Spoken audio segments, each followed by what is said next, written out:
اور مجھے اچھی طرح یاد ہے 2018 کے الیکشن سے پہلے پاکستان پیپلز پارٹی، نواز لیگ اور جمعیت علماء اسلام ان سیاسی جماعتوں میں پیش تھے جنہوں نے خود الیکشن کمیشن کے اندر یہ بیٹھ کر کہا کہ پولنگ کے 2018 کے عام انتخابات میں 25 جولائی کے روز نہ صرف پولنگ سٹیشن کے باہر بلکہ پولنگ سٹیشن کے اندر بھی فوج تعینات ہونی چاہیے۔ اسی صورت میں پاکستان میں آزاد، شفاف اور منصفانہ انتخابات ہو سکتے ہیں، کیونکہ فوج کے اوپر تمام سیاسی جماعتوں کا مکمل یقین ہے۔ اور ایسے ماحول کے اندر جبکہ ریگنگ ہوتی ہے گنتی سے پہلے، ووٹ ڈالتے وقت اور گنتی کے دوران، اور بیلٹ پیپر پھاڑے جاتے ہیں، اڑا لیے جاتے ہیں، چوری کر لیے جاتے ہیں، بیلٹ باکس غائب ہو جاتے ہیں، بعد میں ووٹ ڈال دیے جاتے ہیں، تو اس ماحول کے اندر الیکشن کمیشن نے 2018 سے پہلے یہ فیصلہ کیا کہ پولنگ سٹیشن کے اندر بھی 2 فوجی جوان جو ہے وہ تعینات ہوں گے۔ اب ہوا یہ کہ جب 2018 کے صاف، شفاف اور منصفانہ انتخابات کا نتیجہ سامنے آیا، ڈیفینیٹلی لوکل انتظامیہ،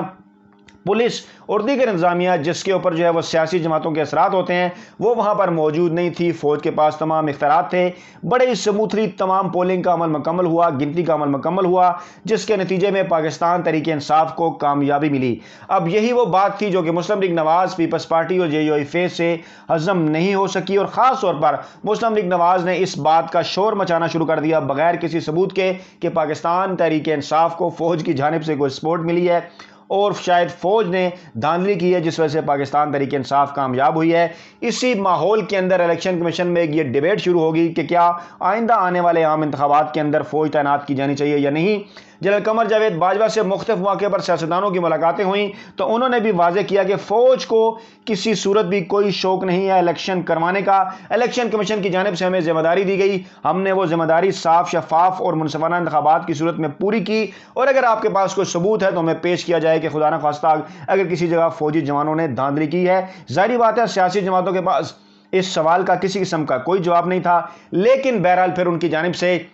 جب یہ موقف اختیار کیا گیا کہ فوج تعینات نہیں کی جانی چاہیے، تو جنرل باجوہ نے بھی کہا جی بالکل ہمیں کوئی شوق نہیں ہے، الیکشن کمیشن اگر ہمیں نہیں بلائے گا تو ہم نہیں آئیں گے۔ یہ وہ سارا ماحول تھا کہ جس ماحول کے اندر جب کراچی میں ضمنی انتخابات ہوئے تو مفتاح اسماعیل دوبارہ گنتی کے موقع پر خود یہ کہتے ہوئے نظر آئے کہ جو بیلٹ باکس ہیں وہ سندھ پولیس کی بجائے، لوکل انتظامیہ کے بجائے فوج یا رینجرز کے حوالے کیے جائیں، یعنی ان کا اتنا ٹرسٹ تھا فوج کے اوپر۔ اچھا، اسی طریقے سے جناب ایک اور معاملہ اس وقت سامنے آیا جب ڈسکا الیکشن کا معاملہ ہوا، تو وہاں پر بھی جب دوبارہ پولنگ ہوئی تو یہی کہا گیا کہ رینجرز کی تعیناتی جو ہے وہ ضروری ہے۔ سپریم کورٹ نے بھی بلکہ الیکشن کمیشن آف پاکستان سے پوچھا کہ پہلے رینجرز کی تعیناتی جو ہے وہ کیوں نہیں کی گئی۔ اب اسی سارے ماحول کے اندر کہ جب نواز لیگ اس مرتبہ پھر شور مچا رہی تھی کنٹونمنٹ بورڈ کے الیکشن میں، جب کہ فوج تعینات نہیں بھی تھی، لوکل انتظامیہ سب کچھ کر رہی تھی، تو یہ اعتراض کیا مسلم لیگ نواز نے کہ لوکل انتظامیہ جو ہے وہ عثمان بزدار کے کہنے پر یا گورنر پنجاب کے کہنے پر یا وزیر اعظم پاکستان عمران خان کے کہنے پر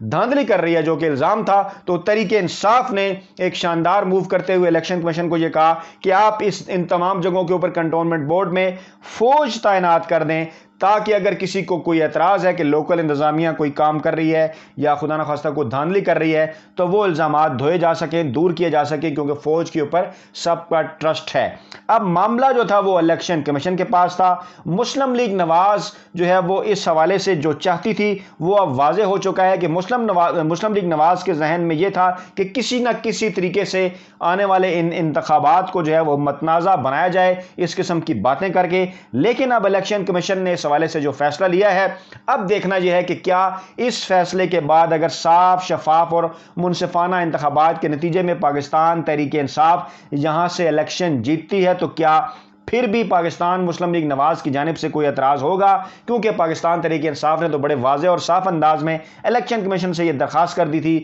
کہ اگر آپ چاہتے ہیں تو آپ یہاں پر فوج تعینات کر لیں۔ اب یہ ہولی سولی الیکشن کمیشن کا اپنا فیصلہ ہے۔ بعض لوگ اس فیصلے کے اوپر اس حوالے سے بھی تنقید کرتے نظر آ رہے ہیں کہ شاید فوج کی تعیناتی نہ کر وہاں کسی قسم کے الیکشن کو منور کرنے کی کوشش کی جائے گی یا اپوزیشن جماعتوں کے حق میں کوئی دھاندلی کرنے کی کوشش کی جائے گی، اس قسم کی رائے بھی جو ہے وہ بعض لوگ رکھتے ہیں۔ دوسری جانب پاکستان تحریک انصاف کا موقف یہ ہے کہ چاہے فوج تعینات ہو یا چاہے لوکل انتظامیہ کے انڈر انتخابات ہو، پاکستان تحریک انصاف بہتر پوزیشن میں اور ہر صورت الیکشن جیتے گی، جبکہ مسلم لیگ نواز کے جو حلقے ہیں ان کی جانب سے اس قسم کی خبریں سامنے آ رہی ہیں کہ چاہے فوج تعینات ہو جائے یا چاہے فوج تعینات نہ ہو، دونوں صورتوں میں